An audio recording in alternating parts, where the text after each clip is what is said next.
რას გულისხმობს ფერმიდან ჩანგლამდე მიდგომა? რა ნაბიჯებს გადისაკვები სანამ თებშზე მოხდება და როგორ ვზრუნავთ მის უსაფრთხოებაზე? შაბათს 18 საათსა და 18 წუთზე. გვისმინეთ რადიო ათინათის პირდაპირ ეთერში ან გვიყურეთ ინტერნეტში. იყავით ინფორმირებული და იცხოვრეთ უსაფრთხოდ. მშვიდობის დღეს შაბათია და 18 საათსა და 18 წუთზე ტრადიციულად გეღოდებათ კიდევ ერთი გადაცემა სურსათის უვნებლობის საკითხებზე რადიო ათინათის პირდაპირ ეთერში. სტუდიაში სოფიო გახლავართ ამ გადაცემის წამყვანი, რაც შეეხება ჩვენს გადაცემებს, ყველა გადაცემა ნახეთ ჩვენს ვებგვერდზე რადიო ათინათი წერტილი.g და Facebook-ზე რადიო ათინათი. რიგით მე-10 გადაცემას მასპინძლობთ დღეს, ოდამოგვიანებით ჩვენ სტუმრებს წარმოგიდგენთ, თუმცა ამჯერად მინდა შეგახსენოთ რა ვინ ახორციელებს ზოგადად ამ გადაცემათა ციკლს. ჩეხეთის რესპუბლიკის კარიტასი აებს სამეგრელოს ხმასთან თანამშრომლობით ევროკავშირის მიერ მხარდაჭერილი პროექტი სურსათის უვნებლობის სანიტარიისა და ფიტოსანიტარიის სექტორის მხარდაჭერა საქართველოში ENPARD 4-ის ფარგლებში. პროექტით არადაფინანსებულია შვედეთის საელჩოს, ჩეხეთის განვითარების სააგენტოს და გაეროს სურსათისა და სოფლის მეურნეობის ორგანიზაციის მიერ. პროექტს ახორციელებენ გაეროს სურსათის და სოფლის მეურნეობის ორგანიზაცია და ჩეხეთის განვითარების სააგენტო. ეს გადაცემა შექმნილია ევროკავშირის მხარდაჭერით, მის შინაარზე სრულად პასუხისმგებელია. აებს სამეგრელოს ხმა და შესაძლოა რომ იგი არ გამოხატავდეს ევროკავშირის შეხედულებებს. თქვენ შეგიძლიათ გვიყუროთ ლაივ რეჟიმში, ასევე Facebook გვერდზე და გადაცემის ქვეშ დატოვოთ კომენტარები. ჩვენ რა თქმა უნდა ცხადია გაგცემთ შესაბამის პასუხს და ამჯერად ძალიან დიდი სიამოვნებით წარმოგიდგენთ თემას, რა უნდა განვიხილოთ და რაზე უნდა ვისაუბროთ დღეს. სურსათის უვნებლობის ძირითადი სტრატეგია მინდვრიდან ჩანგლამდე. ხაზგასმით წინა გადაცემაში აღვნიშნეთ ძალიან მოკლედ ამ თემაზე და დავაანონსეთ კიდევაც რომ სულად ვისაუბრებდით და სწორედ დღეს დადგა ის დღე. აქ სტუდიაში სიამოვნებით წარმოგიდგენთ სტუმრებს ჯამბულ ნაჭყებია სოციალურ მეცნიერებათა დოქტორი, რომელიც წარმოადგენს სამეგრელოს ხმას და სალომე ბოჭორიშვილი, ექსპერტი, რომელიც სპეციალიზირებულია საკვების უვნებლობის საკითხებში. საღამო მშვიდობის. მოგესალმებით. მინდა მანდილოსნებს ვინ სტუდიაში ბრძანდებით მოგილოცოთ დღევანდელი დღესასწაული, ქალთა საერთაშორისო სოლიდარობის დღე და ასევე მინდა მიულოცო ყველას, ვინც რადიო ათინათის ეთერის მეშვეობით გვისმენს და გვიყურებს. ძალიან დიდი მადლობა. მოკლედ დღეს ვსაუბრობთ სურსათის უვნებლობაზე, ჯანმრთელი კვების მნიშვნელობაზე და განვიხილავთ, როგორც აღვნიშნეთ თავიდანვე, ფერმიდან ჩანგლამდე მიდგომას. რა ნაბიჯებს გადის ზოგადად საკვები სანამ ჩვენს თებშზე მოხდება და როგორ უნდა ვიზრუნოთ მის უსაფრთხოებაზე. მოკლედ ამჯერად პირველი კითხვით გადმოვალ თქვენთან ბატონ ჯამბულ. დავიწყოთ იმით, თუ რას გულისხმობს ფერმიდან ჩანგლამდე მიდგომა, როგორ განვმარტავთ ამ ცნებას და რატომ არის ეს ასეთი მნიშვნელოვანი? ამ მიდგომას ისევე როგორც ყველა მიდგომას თავისი წინა ისტორია აქვს. ყველაფერი ხდება აუცილებელი იმ გარემოებათა გამო, რომელიც შეიქმნა 90-იანი წლების განმავლობაში ევროპაში. დაახლოებით 30 წლის წინ, 90-იანი წლების შუახანებში იყო დიდი სკანდალი ევროპაში, როცა ბრიტანეთიდან აკრძალეს ევროპის კონტინენტზე ხორცის შემოტანა. რამ გამოიწვია? თურმე საქონლის საკვებად იყენებდნენ იმ ნარჩენებს, რომლებიც მეცხოველეობის პროდუქტების გადამუშავების შემდეგ რჩებოდა და აღმოჩნდა დაინფიცირებული საქონლის საკვები. კერძოდ კატო, რომელშიც იყო ფქვილი გადამუშავებული ხორცწარმოების შემდეგ ნარჩენი პროდუქტების. და გამოიწვია ამან საოცარი დიდი ეპიდაფეთქება. მხოლოდ 1992 წელს 37,000-ზე მეტი ადამიანი გახდა ავად იმ ავადმყოფობით, რასაც ძროხის ცოფს ეძახიან და ძალიან მძიმე ფორმებში უვლინდებოდა და ბევრიც გარდაიცვალა. ეს იყო პირველი საწყისი ამ საკითხებზე ძალიან ღრმა დაფიქრების და მეორე, იგივე 90-იანი წლების ბოლოს დიოქსინის ესე ვთქვათ სკანდალის სახელით გახდა ისტორიაში ცნობილი, როცა ისევ საქონლის საკვებში აღმოჩნდა კარცოგენული ნივთიერება დიოქსინი. ანუ ესეთი მავნე ნივთიერება, რომელიც ძალიან ღრმა ცვლილებებს იწვევდა ადამიანის ორგანიზმში და ხელს უწყობდა ავთვისებიანი სიმსივნების გაჩენას და განვითარებას. და უკვე 2000-იანი წლების დასაწყისიდან ევროპა მიიღო შეიმუშავა სტრატეგია, რომელიც თქვენ ახსენეთ, ამ სტრატეგიას სხვადასხვა სახელით თარგმნიან ხოლმე მინდვრიდან მაგიდამდე, მინდვრიდან ფერმიდან მაგიდამდე პირდაპირი მისი თარგმანი არის ფერმიდან ჩანგლამდე, ანუ არა მარტო მაგიდამდე, არამედ ჩანგლამდე, იმიტომ რომ ეს მიდგომა მოიცავს პროდუქტის წარმოების სრულ ციკლს. ეს არის სისტემური მიდგომა, რომელიც არ ტოვებს პროდუქციის წარმოებისა და მიწოდების ჯაჭვში არც ერთ რგოლს, დაწყებული სოფლის მეურნეობიდან, გადამუშავებიდან, ტრანსპორტირებიდან, შენახვიდან, ვაჭრობიდან და მოხმარების ჩათვლით და რა არის ამ მიდგომის მთავარი არსი. თითოეულ ეტაპზე არის შესაძლებელი და დაშვებული, ანუ პოტენციურად შეიძლება პროდუქტი თავისი წარმოების და მოხმარების ნებისმიერ სტადიაზე მოხდეს პროდუქტის მიკროორგანიზმებით ან ქიმიური ნივთიერებებით ან სხვა ნაწილაკებით დაბინძურება და საჭიროა კონტროლი ყველა ეტაპზე და პასუხისმგებლური მიდგომა იმისთვის, რომ მომხმარებლამდე საბოლოო ჯამში საღი უვნებელი ჯანმრთელობისთვის არასაშიში პროდუქტი, პირიქით სარგო პროდუქტი მივიდეს. გლობალურად რთული თემაა, ძალიან მნიშვნელოვანი თემაა, ომისა და მშვიდობის თემის შემდეგ ერთ-ერთი პრიორიტეტული თემაა თუ როგორ გამოიკვებოს მზარდი მოსახლეობა ისე, რომ დედამიწას შეუნარჩუნდეს ადამიანების კვლავ გამოკვების შესაძლებლობა. მდგრადად, ასე ვთქვათ, როგორ ვაწარმოოთ მეტი პროდუქტი, თან რო უვნებელი იყოს, თან რო ჯანსაღი კვებისთვის ეყოს ამ კაცობრიობას, რომელიც ყოველწლიურად მატულობს და მრავლდება და ზუსტად ამ ყველაფერს თავს უყრის ეს მიდგომები, რასაც ქვია და ის სტრატეგია, რომელიც ითვალისწინებს დაუშვათ პესტიციდების ევროპაში 50%-მდე შემცირებას პესტიციდების და შხამქიმიკატების გამოყენებით, მაშინ როცა საქართველოში პირიქით თუ იქ ნახევრდება ამის გამოყენება, ჩვენთან ბოლო წლებში 5-ჯერ გაიზარდა პესტიციდების და სხვადასხვა ქიმიკატების გამოყენება. ანუ ეს არის პროცესები, რომელიც ძალიან მნიშვნელოვანია იმისთვის, რომ ჩვენი ერთ-ერთი უპირველესი, ჩვენი სააზრდო პური ჩვენი არსობისა იყოს ჩვენთვის უვნებელი და მიდგომას საქართველოს შეუერთდა და ჩვენი ქვეყნის სახელმწიფო ხელისუფლების სხვადასხვა შტოები, მეწარმეები, რომლებიც დაკავებული არიან სხვადასხვა სექტორში, თანდათანობით ცდილობენ, რომ დაამკვიდრონ ისეთი მიდგომები, რომელიც საბოლოო ჯამში ჩვენი მოსახლეობის ჯანმრთელობას მოემსახურება და მათ კეთილდღეობას. ცხადი, ამჯერად კითხვით გადმოვა თქვენთან, კავატო სალომე, თქვენ თვალსაზრისით რა მთავარი რისკები არსებობს საკვების ჯაჭვის თითოეულ ეტაპზე? სურსათთან დაკავშირებული საფრთხეები სასურსათო ჯაჭვის ნებისმიერ ეტაპზე შეიძლება წარმოეშვას და გავლენა იქონიოს საბოლოო პროდუქტის უვნებლობაზე, ამიტომ არის ესეთი მნიშვნელოვანი ეს ინტეგრირებული მიდგომა, რასაც ბატონმა ჯამბულმა ისაუბრა. ფერმიდან სუფრამდე მიდგომას უწოდებთ ამას. სასურსათო ჯაჭვი შეიძლება იყოს ძალიან გრძელი, მასში ჩართული მონაწილეების რაოდენობის მიხედვით და გეოგრაფიული გავრცელებითაც და ყველა ამ თითოეულ ეტაპზე ჩართულმა მონაწილემ უნდა აიღოს მისი წილი პასუხისმგებლობა უვნებელი სურსათის საწარმოებლად. სურსათის უვნებლობის მართვის სისტემა რამდენიმე საფეხურისაგან შედგება. პირველი ეს არის პირველადი წარმოების სანიმუშო პრაქტიკა, შემდეგ არის წარმოების სანიმუშო პრაქტიკა, რომელიც ინფრასტრუქტურასთან დაკავშირებულ საკითხებს ითვალისწინებს, წინასწარი აუცილებელი პროგრამები და საფრთხის ანალიზისა და კრიტიკული საკონტროლო წერტილების სისტემა. აუცილებელია რომ ფერმერულ მეურნეობაში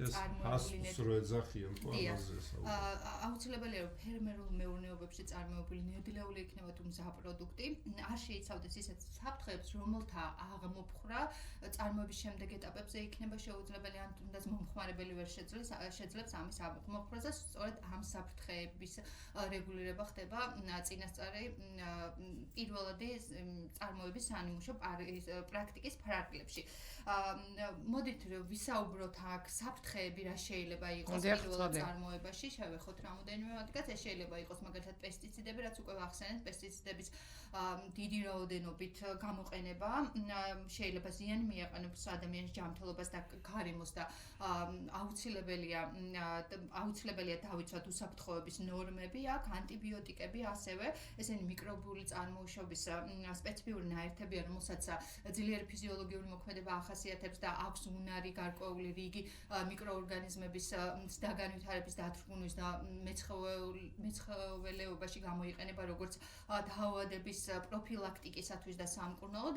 ანტიბიოტიკებს აქვს უნარი ცხოველის ორგანიზმში და ქსოვილებში დაგროვების და შემდეგ უკვე მოხდეს სასურსათო ჯაჭვში და ტოქსიკური გავლენა იქონიოს ადამიანის ჯანმრთელობაზე. გარდა ანტიბიოტიკებისა, მეცხოველეობაში და ვეტერინარიაში ასევე გამოიყენება საკვების უკეთ შეთვისების, ცხოველთა ზრდის დაჩქარებისთვის ჰორმონალური პრეპარატები გამოიყენება. ამათ აქვს სუსტი მეტაბოლური უნარი და ეს განაპირობებს მათი დიდი რაოდენობით დაგროვებას ცხოველის ორგანიზმში, შეუძლია გადავიდეს პროდუქტებში, რძეში დაგროვდეს, მაგალითად, ასე ჩაერთოს სასურსათო ჯაჭვში და საბოლოოდ ადამიანის ჯანმრთელობაზე იქონიოს უარყოფითი გავლენა. გადამუშავების ეტაპზეც უკვე ვახსენეთ ჩვენ, შეიძლება წინა გადაცემაშიც ვახსენეთ, შეიძლება სურსათი დაბინძურდეს როგორც ქიმიურად, მიკრობიოლოგიურად, ასევე ფიზიკური საფრთხითაც. განმაპირობებელი ფაქტორები შეიძლება იყოს თუნდაც ინფრასტრუქტურა გაუმართავი, პერსონალი და მისი დაუდევრობა პერსონალის ჯანმრთელობის მდგომარეობის ჩათვლით, ასევე ჰიგიენის სანიმუშო პრაქტიკის არარსებობა, ტემპერატურული რეჟიმის დარღვევები და ასე შემდეგ. ძალიან ფართოდ გამოიყენება ახლა საკვებ დანამატები, რომლებიც ასევე შეიძლება წარმოადგენდეს საფრთხეს. ესენი გადამუშავების და დამუშავების პროცესში მათი დამატებით პროდუქტის ეცვლება გემო, ფერი, უხანგრძლივდება ვარგისიანობის ვადა. არსებობენ ისეთები, რომლებიც ზიანის შემცველი არ არის ადამიანისთვის მოხმარებისას და მათ გამოუყენებლად ვერ ვაწარმოებთ კონკრეტულ სასურსათო პროდუქტებს, მაგალითად პექტინის გამოყენების გარეშე საკონდიტრო წარმოებაში მარმელადების გამოყენის მომზადება წარმოუდგენელი იქნება, მაგრამ მათი დიდი რაოდენობით და არამიზნობრივად გამოყენება კანონმდებლობაში დაშვებულ ნორმებს, როდესაც აღემატება, რა თქმა უნდა, საფრთხის შემცველია ადამიანის ჯანმრთელობისთვის. ასევე ტრანსპორტირების ეტაპზეც შეიძლება დაბინძურდეს სურსათი, შეიძლება დაბინძურდეს ნავთობპროდუქტებით, მაგალითად გაუმართავი სატრანსპორტო საშუალებით, ასევე ტემპერატურული რეჟიმის დარღვევით ტრანსპორტირების შემთხვევაში შეიძლება დაბინძურდეს და საცოლო გაყიდვის პუნქტებში თუ არ იქნება განთავსების წესები, შენახვის წესები დაცული, არ იქნება განცალკევებული არაერთგვაროვანი პროდუქტები ერთმანეთისგან, არ იქნება ტემპერატურული რეჟიმები დაცული, მზა პროდუქტი და ნედლეული არ იქნება განცალკევებით შენახული, ან თუნდაც ალერგენ შემცველი და არა ალერგენ შემცველი პროდუქტები. ეს არის ის ძირითადი საფრთხეები, რაც შეიძლება ამ პირველადი წარმოებიდან უკვე საცალო ვაჭრობამდე რაღაცნაირად მცირე დროში რომ მომესწრო ყველა ეტაპს შევეხეთ. მოსღოთშული ძალიან ბევრ რამეს შეეხეთ და ძალიან ბევრი რამეა გასათვალისწინებელი. აქვე დროულია ეს კითხვაც. როგორ ხდება ამ რისკების რეგულირება და პრაქტიკაში როგორ მუშაობს ზოგადად ეს მიდგომა? კი ბატონო, დღეისთვის აქტიურად მიმდინარეობს საქართველოს კანონმდებლობის, ევროკავშირის კანონმდებლობასთან ჰარმონიზაციის პროცესი, როგორც სურსათის უნებლობის, ისე ვეტერინარიისა და მცენარეთა დაცვის სფეროში. ჩვენ ხელმძღვანელობთ საქართველოში მოქმედ საკანონმდებლო აქტებით, სურსათის, ცხოველის საკვების, ვეტერინარისა და მცენარეთა დაცვის კოდექსით, კოდექს ალიმენტარიუსით და ევროკავშირის რეგულაციებით. ეხლა უკვე 2021 წლის 1 ივნისიდან ამოქმედა ახალი რეგულაცია, რომლის თანახმადაც ყველა სხვადასხვა სექტორში ჩართული ბიზნეს ოპერატორები, რომლებიც აწარმოებენ ან გადამუშავებას, ან წარმოებას სურსათის, ვალდებული არიანო და შეიმუშავონ სურსათის უნებლობის მართვის სისტემა, საფრთხის ანალიზისა და კრიტიკული საკონტროლო წერტილების HACCP-ის სისტემის პრინციპების შესაბამისად. და აქტიურად ხდება ამ სისტემის სხვადასხვა წარმოებაში დანერგვა. მართალია ვაწყდებით დანერგვის ეტაპზე, მე თვითონ ვახორციელებ და თანამშრომლობ როგორც კონსულტანტი ამ სფეროში, ვაწყდებით სხვადასხვა პრობლემებს, შეიძლება იყოს ინფრასტრუქტურულ მოწყობასთან დაკავშირებული პრობლემა, რისი გამოსწორებაც უწევთ, ანუ GMP და GHP-ის პროგრამებს უნდა პასუხობდეს პირველ რიგში საწარმოს, სანამ ვიფიქრებთ ჩვენ საფრთხის ანალიზზე და HACCP-ის დანერგვაზე. რო განუმარტოთ ეს აბრევიატურა ნიშნავს ჰიგიენის სტანდარტებს, რაზეც უკვე ჰიგიენის სანიმუშო პრაქტიკა და წარმოების სანიმუშო პრაქტიკა. და ასევე ყველაზე დიდი პრობლემა, რასაც ვაწყობთ, ეს არის კადრების კვალიფიკაცია, განათლების დონე, სპეციალიზებული განათლება ჭირდება ამ სფეროს და რეგიონებში ეს განსაკუთრებულად შეიმჩნევა, რომ ეს პრობლემა გვაქვს. სამწუხაროდ. აქვე მიდგომაზე ვცლად ისაუბრა სპეციალისტმა და თქვენთან გადმოვა კითხვის ბატონ ჯამბულ ამ მიდგომის განხორციელება განსაკუთრებით აი ისეთ ქვეყნებში როგორც საქართველოა. აი მნიშვნელოვანი გამოწვევების წინაშე დგას და ზოგადად ამასაც რომ შევეხოთ. ქალბატონმა სალომემ საკმაოდ დეტალურად ისაუბრა ამ ყველაფერზე, მათ შორის იმ მიდგომების ესე ვთქვათ დაუცველობის გამო რა პრობლემები არსებობს. ჩვენ გქონდა მეწარმეებთან შეხვედრა ამ დღეებში რამდენიმე და ბევრ შემთხვევაში იკვეთება საკუთარი როლის არასაკმარისად და საკუთარი პასუხისმგებლობის არასაკმარისად გააზრება უცოდინრობასთან ერთად. და უშუალოდ მაგალითად მეწარმეებმა მოიყვანეს ესეთი მაგალითი, რომ ფერმერი ან გლეხური მეურნეობიდან ადამიანი, რომელსაც მარტივად ფიქრობს, რომ მისი თხილი, რომელსაც ის აბარებს დამამზადებელს, უფრო წონაში მეტი იყოს, რომ მეტი მიიღოს. და მან არ იცის, რომ სულ თხილში ვითარდება კარგი ხელსაყრელი გარემო, ისეთი გამანადგურებელი მიკროტოქსინებისთვის, როგორიც აფლატოქსინია, რომელსაც შეუძლია ძალიან სერიოზული გართულებები გამოიწვიოს. იყო არაერთი შემთხვევა, როცა ჩვენგან ევროკავშირში წაღებული ან სხვა ქვეყნებში წაღებული თხილის მთელი პარტიები დაიწუნეს ამის გამო, იმიტომ რომ ყველა ცდილობს დაიცვას საკუთარი მოქალაქის ჯანმრთელობა და აი უბრალო პატარა მოგება რაღაც თეთრებში შეიძლება სხვაობა იყოს, ამის გამო ზოგჯერ ესა თუ ის არაკეთილსინდისიერება ქვია ამას ბიზნესში, როცა შენი მოგების მცირე მოგების სანახავად სხვას აზარალებ და ეს ზარალი შეიძლება იყოს სერიოზული და ჯანმრთელობასთან დაკავშირებული. ისეთი მარტივი ან უცოდინრობა დაუშვათ ორგანული ნაკელი ყველას გაუგია, რომ ძალიან სასარგებლოა, მაგრამ თუ გადამწვარი არ არის, თუ პროცესი ბოლომდე მისული არ არის, იქ მიკრობები ბინადრობენ, მიკროორგანიზმები, რომლებიც მიწაში ხვდებიან ნიადაგში და შემდეგ ნიადაგიდან მცენარეში და მცენარიდან ადამიანში მოხვდებიან.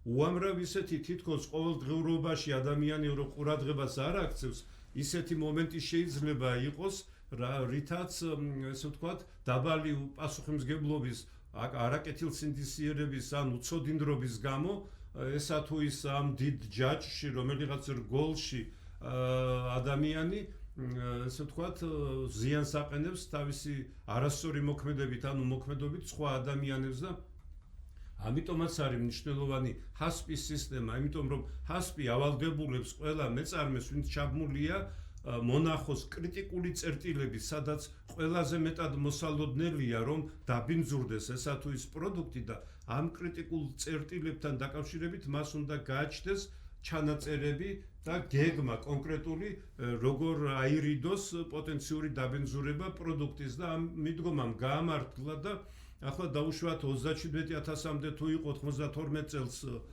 ესე ვთქვათ, ცოფის მდგომარეობა, ძროხის ცოფის, ამდენი ადამიანი იყო დავადებული, რამდენიმე წლის შემდეგ, რაც გამკაცრდა მოთხოვნები და აიკრძალა ამ მეთოდით კონდლის საკვების დამზადება, მხოლოდ 1-2 ადამიანი შეიძლება იგივე დავადებით დავადდეს და ყოველთვის აქ სწორ მიდგომას და სწორი უნარჩვევების, სწორი მიდგომების დანერგვას აზრი და ჩვენ ვითარდებით, ადამიანი ვითარდება მეცნიერება, ვითარდება ცოდნა, ვითარდება მიდგომები და თუ ამას ჩვენ დავეწევით და კეთილსინდისიერად ვიმოქმედებთ, ჩვენი მომხმარებელი და პირველ რიგში იგივე ვინც დაუშვათ რაღაც პროდუქტს ასვენებს იმ მიზნით, რომ წონაში მოიმატოს, სხვისგანაც ანალოგიურ მიდგომას, რასაც დათესავ, იმას მოიმკი, ხომ იზოლირებული არავინ არა ვარ და ამიტომ ერთმანეთზე უნდა ვიზრუნოთ, ერთმანეთის ჯანმრთელობაზე და ეს ნიშნავს საკუთარ თავზე ზრუნვასაც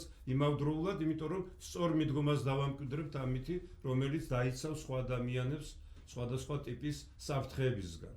ფაქტურად გაიცით ამ კითხვის პასუხი, მაგრამ აი ბოლომდე მივიყვანოთ, დავასრულებ თქვენთან. ამ გამოწვევებზე არაერთ გამოწვევაზე ვისაუბრეთ, ეხლა და გავუსვით ხაზი. შესაძლო პასუხად რა მიგაჩნიათ, აი გადაწყვეტის გზებს რას ხედავთ და გამოსავალს რაში გარდა იმისა, რომ კეთილსინდისიერება ეს აუცილებელია ფერმერის მიმართ. ფერმერისგან მე ვახსენე შეხვედრები მეწარმეებთან და სპეციალისტებთან და იქ გამოიხატა საერთო აზრი ეს უნდა იყოს ერთიანი მიდგომა, კომპლექსური მიდგომა, ერთი და ორი ადამიანის მცდელობას შედეგი მოაქვს, რა თქმა უნდა, მაგრამ გლობალურად ვერ შეცვლის სიტუაციას, ამიტომ ძალიან მნიშვნელოვანია, რომ სახელმწიფო საკუთარი რეგულაციებით, აღსრულების მექანიზმებით, მეწარმე სახელმწიფო კონტროლის ქვეშ, მაგრამ საკუთარი ცოდნითა და კეთილსინდისიერებით და ჩვეულებრივ მომხმარებელიც მნიშვნელოვან როლს თამაშობენ იმ პროცესში, იმიტომ რომ გადამწყვეტი ხშირ შემთხვევაში მომხმარებელია. თუ რასაც მოვითხოვთ, ის მოგვეცემა, ითხოვდე და მოგეცემაო, ნათქვამია და თუ მომხმარებელი ანუ ჩვენ არ გავხდით მომთხოვნი ხარისხისა და უნებლობის მიმართ, ბუნებრივია, არაკეთილსინდისიერი მეწარმე ხშირად ეცდება შემოგვასაღოს თავისი უხარისხო პროდუქტი და რაც შეიძლება მაღალ ფასად, მაგრამ თუ ჩვენ უარს ვიტყვით ამ არჩევანზე და მომხმარებელს აქვს მთავარი ხელში ის საკუთარი ჯიბიდან იხდის ფულს რაღაცაში და ამით ირჩევს ამ პროდუქტს და ამ მეწარმეს. თუ ჩვენ არაკეთილსინდისიერ მეწარმეს და პროდუქტს არ გადავხდით თანხას, ის ვერ იარსებებს ჩვენს გარეშე და რეაგირება ყოველთვის აღმოჩენილ დარღვევებზე, რაც ძალიან ნაკლებად ხდება ჩვენ საზოგადოებაში. ცოტა ისე სიტყვა, მაგრამ ერთი თუ ამხელს, ორი, სამი, შემდეგ უკვე შეიძლება პირდაპირ მნიშვნელობით შერწყოს და მეჯერ აღარ გააკეთოს. მაგრამ ესეც უკვე ცოტა ისე. ერთი კვლევა ჩატარდა და ამ კვლევამ გამოავლინა, რომ გამოკითხულთა ნახევარზე მეტი შესწრებია დარღვევას, მაგრამ არაფერი არ მოქმედებია და ზოგს იქ ადგილზე დაუწუწუნია და მეტიც არაფერი და არადა მოქალაქეობრივი პოზიცია გულისხმობს იმას, რომ ამ დარღვევების შესახებ ჩვენ ხმამაღლა განვაცხადოთ, მოვთხოვოთ საცალო ვაჭრობის ობიექტს თუ ვისთანაც გვაქვს საქმე სიტუაცია, ან ვაცნობოთ ხელხას, ისინი უკვე პროფესიულ დონეზე ჩაერევიან ამ საკითხებს. ცხადია, მომხმარებელი ვახსენეთ და მისი როლი ძალიან დიდია, ცხადია. დიდი მნიშვნელობა აქვს და ფერმიდან ჩანგლამდე მიდგომაში. ქალბატონო, რა უნდა იცოდნენ მომხმარებლებმა საკვების უსაფრთხოების შესახებ? როგორ შეგვიძლია უფრო უსაფრთხო საკვების არჩევა, ბოლოსკენ რომ განვუმარტოთ კიდევ ერთხელ. მომხმარებელმა წინა გადაცემაშიც ვისაუბრეთ ამაზე, მომხმარებელმა შეძენისას ყურადღება უნდა მიაქციოს აუცილებლად ეტიკეტს, ვარგისიანობის ვადა, შენახვის პირობებს, რამდენად შეესაბამება შენახვის პირობები არსებულ იქ საცალო პუნქტიდან, სადაც ყიდულობს თუ არის შესაბამისად ეს პირობები დაცული. ასევე მომხმარების წესს გაეცნოს, სახლში შესაბამისად შეინახოს, რა თქმა უნდა, მისი სურსათი, გაითვალისწინოს მაგალითად სპეციალისტების რეკომენდაციები და ამას ძალიან ხშირად შეხვდებით ინტერნეტ სივრცეში და ძალიან ხშირად გაჟღერებულ ამ მსგავს რაღაცები აუცილებლად უნდა მოვიხმაროთ კარგად დამუშავებული, თერმულად კარგად დამუშავებული ხორცი, რძე და კვერცხი მაგალითად შენახვის დროს დავიცვათ ტემპერატურული რეჟიმები, ასევე ახილი და ბოსტნეული კარგად გავრეცხოთ და შეგვიძლია დავაყოვნოთ 2 საათამდე წყალში ნიტრატების შემცველობის შესამცირებლად, მაგალითად ასევე უმი სალათებისთვის გამოსაყენებელი ბოსტნეული შეგვიძლია მწვანილი შეგვიძლია 10%-იან მარილს ხსნარში მოვათავსოთ შემდეგი სუფთა წყლის გადავლებით, მაგალითად ესეც ამცირებს დაბინძურების რისკს და აუცილებელია განვაცალკევოთ უმი და საკვებად მზა პროდუქტი ერთმანეთისაგან, კარგად დავიბანოთ ხელი ხორცთან შეხების შემდეგ და კარგად გავრეცხოთ ხორცთან შეხებაში მყოფი აღჭურვილობა, დაფები და ასე შემდეგ, რასაც გამოვიყენებთ. რომელიც ძალიან მნიშვნელოვანია და ბოლოს ორივესთან თითო-თითო წუთი გვაქვს, შევაჯამოთ ფაქტიურად და ყველაზე ისეთი მნიშვნელოვანი და რა არის მთავარი გზავნილი დღეს, მოდი დავასრულებთ თქვენთან. ბატონო ჯამბო ილაპარაკა ამაზე ცოტა ხნის წინ ძალიან კარგად. მოკლედ მეც ვეთანხმები და ვეთანხმები იმაში, რომ ინფორმაციის მიწოდება და ცნობიერების ამაღლება ამ სფეროში ძალიან მნიშვნელოვანია. ძალიან მნიშვნელოვანია ჩვენ როგორც მომხმარებლებმა კრიტერიუმები დაუწესოთ მწარმოებელს, როგორც შევარჩევთ, როგორც ვიყიდით და მწარმოებლები დარწმუნებული ვარ, რომ შეეცდებიან მათი პროდუქტი უფრო კონკურენტუნარიანი გახადონ, აწარმოონ უსაფრთხო სურსათი. რა თქმა უნდა, მონიტორინგის როლი დიდია ამ სფეროში და ინფორმაციის გავრცელებით, გაზრდით და მონიტორინგით აუცილებლად მიიღწევა ის შედეგი, რომ ნაკლები რისკის და საფრთხის შემცველი პროდუქტი გვექნება ბაზარზე. ერთი წუთი გაქვთ. თუ ჩვენ ესე ვთქვათ, რიგითი მომხმარებლები, ჩვენი რადიომსმენელები, მაყურებლები ყურად ვიღებთ იმ რჩევებს, რასაც გვაძლევენ დარგი სპეციალისტები, ექსპერტები, ექიმები და ჯანსაღი კვება იქნება ჩვენი რაციონში. ეს ჩვენ საშუალებას გვაძლევს და 9 მილიონზე მეტი ადამიანის კვლევა ჩატარდა დროთა განმავლობაში და იცოდნენ თითეული ადამიანი როგორი კვებებოდა, როგორი იყო კვების სტილი და დასკვნა ის იყო, რომ 10 წლით იმ ადამიანებს, ვინც ჯანსაღად იკვებებიან, საშუალო ხანგრძლივობა მათი 10 წლით მეტი იყო და გაჩნია წლებსაც ჯანსაღი კვება ხელს უწყობს და დღეს რახან 8 მარტია ეს ძალიან მნიშვნელოვანი მომენტია სხეულის ფორმის შენარჩუნებას, ენერგიულობას. ჯანსაღი კვება აუცილებელია იმისთვის, რომ კანი იყოს ჯანსაღი და კარგად გამოვიყურებოდეთ დაწყებული კანიდან თმის მდგომარეობა და ასე შემდეგ. იმისთვის, რომ ჩვენს გარშემო მყოფ ადამიანებს სიამოვნებდეთ ჩვენთან ურთიერთობა, ჩვენთან შეხედვა, ჩვენს კულტურასთან ერთად, ჩვენს ემოციებთან ერთად, ჩვენს ადამიანურ, ესე ვთქვათ, ჰარმონიულ საწყისებთან ერთად, ჯანსაღი კვება შეიძლება იყოს ის საფუძველი, რომელიც დიდხანს და ბედნიერად არსებობის და ამ ცხოვრების დატკბობის საშუალებას მოგცემს. მოკლედ ბატონმა ჯამბულმა არ დაგვიტოვა სხვა გზა. შეეხო უკვე ფიზიკურ მონაცემებსაც, ვიზუალსაც და ცხადია. კი ბატონო, აბსოლუტურად. ძალიან მნიშვნელოვანია. დიდი მადლობა ასეთ საინტერესო გადაცემისთვის, ასეთი ამომწურავი პასუხებისთვის. დაგემშვიდობებით. მადლობა.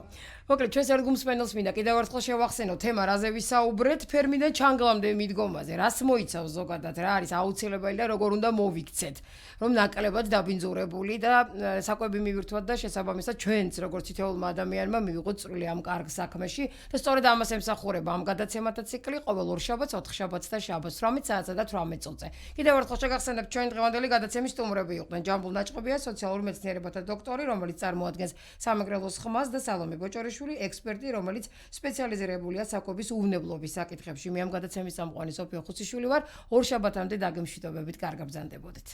გემშვიდობებით.